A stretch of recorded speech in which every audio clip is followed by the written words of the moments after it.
নমস্কার বন্ধুরা, welcome back to my channel. আশা করছি আপনারা সকলে খুব ভালো আছেন, সুস্থ আছেন, আর সাথে আমিও ভালো আছি। তো চলে এলাম একটি নতুন ভিডিওর সাথে, আর আপনাদেরকে সবাইকে স্বাগতম আমার হিডেন সিলভার চ্যানেলে। আজ আমি শেয়ার করতে চলেছি আমার প্রেগনেন্সি জার্নির 25তম সপ্তাহের এক্সপেরিয়েন্স। এই উইকটা আমার জন্য ইমোশনালি আর ফিজিক্যালি খুবই চ্যালেঞ্জিং ছিল, কারণ এই সময় আমার বডিতে কিছু নতুন সমস্যা ডিটেক্ট হয়েছিল। আর অনেস্টলি বললে আমি মেন্টালি খুবই স্কেয়ার্ড হয়ে পড়েছিলাম। প্রেগনেন্সি বাইরে থেকে যতটা সুন্দর দেখায়, ভিতরে কিন্তু অনেক সময় তার থেকেও বেশি ভয়, পেইন আর আনসার্টেনিটি থাকে। স্পেশালি যখন প্রেগনেন্সি হাই রিস্ক হয়, তখন প্রতিটা নতুন সিমটম হার্টবিট বাড়িয়ে দেয়। আজ আমি আপনাদেরকে বলবো আমার বডিতে কি চেঞ্জেস হচ্ছিল, কি হেলথ প্রবলেম ডিটেক্ট হয়েছিল, আমি মেন্টালি কিভাবে হ্যান্ডেল করেছি, আর একজন মা হিসেবে সেই সময়টা কেমন ছিল। আমি তখনও পুরোপুরি বুঝতে পারিনি সিচুয়েশনটা কতটা সিরিয়াস হয়ে যেতে পারে। শরীর বারবার যেন আমাকে স্লো হয়ে যেতে বলছিল। অনেক সময় লোয়ার অ্যাবডোমেনে হেভিনেস একটা মতো ফিল হতো, কখনো অস্বস্তি লাগতো, আবার কখনো মনে হতো ব্ল্যাডারটা যেন পুরো এমটি হচ্ছে না। প্রথম দিকে আমি ভাবতাম এগুলো হয়তো প্রেগনেন্সির নর্মাল চেঞ্জেস হবে হয়তো, কারণ প্রেগনেন্সিতে তো শরীরে অনেক রকমের পরিবর্তন হয়। কিন্তু ধীরে ধীরে আমি নোটিস করতে শুরু করলাম আমার ডিসকমফোর্টগুলো যেন আগের থেকে অনেক বেশি বেড়েই চলেছে। রাতে বারবার ঘুম ভেঙে যাচ্ছিল শুধু বাথরুম যাওয়ার জন্য। বারবার মনে হতো যেন বাথরুম পাচ্ছে, ইউরিন পাচ্ছে, আর প্রতিবার উঠে হাঁটতে গেলেই শরীর খুব উইক লাগতো। অনেক সময় আয়নার সামনে দাঁড়িয়ে নিজেকে খুবই এক্সস্টেড লাগতো। মনে হচ্ছিল বডি যেন কন্টিনিউয়াসলি একটা প্রেশারের মধ্যে দিয়ে যাচ্ছে। তার সাথে মেন্টালি একটা আননোন ভয় কাজ করছিল, কারণ একজন মা হিসেবে ভিতর থেকে মনে হচ্ছিল কিছু একটা যেন ঠিক নেই। আর অনেস্টলি হাই রিস্ক আইভিএফ প্রেগনেন্সিতে এই ইনটিউশনটা অনেক বেশি স্ট্রং হয়ে যায় আস্তে আস্তে, কারণ আপনি সবসময় নিজের বডির ছোট ছোট যে চেঞ্জেসগুলো হয় সেগুলো অবজার্ভ করতে থাকেন। সেই সময় আপনি বুঝতে শুরু করবেন যে প্রেগনেন্সি কিন্তু শুধু একটা বেবি বাম্প আর হ্যাপি মোমেন্টস না। অনেক সময় এটা নিজের শরীরের সাথে প্রতিদিন নতুন করে লড়াই করার কিছু জার্নি। 25 সপ্তাহে এসে আমার বডি অনেক হেভি ফিল হতে শুরু করেছিল। আগের তুলনায় এখন হাঁটতে কষ্ট হতো, একটু দাঁড়িয়ে থাকলেই লোয়ার ব্যাক পেন শুরু হয়ে যেত।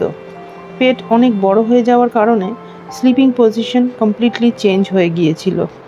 চিত হয়ে শুলে আনকমফোর্টেবল লাগতো, একদিকে বেশিক্ষণ শুলে নাম ফিল হতো। তার সাথে ফ্রিকোয়েন্ট ইউরিনেশন অনেক বেড়ে গিয়েছিল। দিনে রাতে বারবার বাথরুম যেতে হচ্ছিল।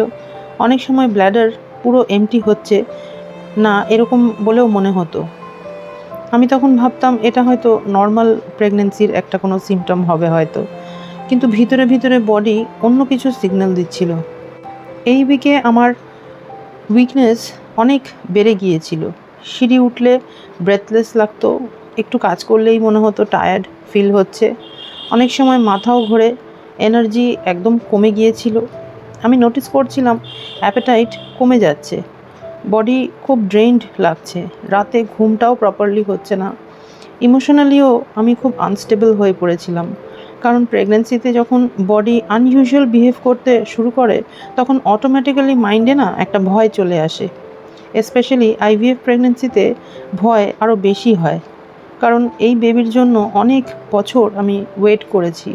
তাই ছোট ছোট সিমটমও তখন এত বেশি বেশি অ্যাংজাইটি ক্রিয়েট করে, কিছু বলারই নেই সেই বিষয়ে। ডক্টরস তখন আমাকে কিছু ব্লাড টেস্টস আর ইউরিন টেস্টস করতে বলেন। রিপোর্ট আসার পর কিছু প্রবলেমস ডিটেক্ট হয়। আমার হেমোগ্লোবিন কমে গিয়েছিল, মানে অ্যানিমিয়া ডেভেলপ হচ্ছিল। ডক্টরস বললেন আয়রন লেভেল লো হয়ে যাচ্ছে, যেটা প্রেগনেন্সিতে উইকনেস আর টায়ার্ডনেসের বড় একটা রিজন হয়। এর সাথে ইউরিনের ইনফেকশনসের কিছু সিমটমসও স্লোলি শুরু হচ্ছিল। ফ্রিকুয়েন্ট ইউরিনেশন, ডিসকমফর্ট আর উইকনেস সব মিলিয়ে ডক্টরস কেয়ারফুলি মনিটরিং শুরু করেন। আরেকটা বিষয় ছিল ব্লাড প্রেশার আর সুগার মনিটরিং, কারণ হাই রিস্ক প্রেগনেন্সিতে এগুলো নিয়ন্ত্রণে রাখা কিন্তু খুবই ইম্পর্ট্যান্ট। সত্যি বলতে রিপোর্ট হাতে পাওয়ার পর আমি খুব ইমোশনালি ডিস্টার্ব হয়ে পড়েছিলাম। মনে হচ্ছিল সব কিছু ঠিক থাকবে তো, বেবি সেফ আছে তো। খালি খালি মাথার মধ্যে এইসব চিন্তাই বারবার ঘুরতো। এই সময় আমি একটা জিনিস খুব ডিপলি রিয়েলাইজ করেছি, প্রেগনেন্সি শুধু ফিজিক্যাল না, এটা কিন্তু একটা মেন্টাল ব্যাটেলও। অনেক রাত যেরকম সাইলেন্টলি কেঁদে কাটিয়েছি, কারণ একজন মা হিসেবে ফিয়ার ভয় অটোমেটিক্যালি চলে আসে মনের মধ্যে।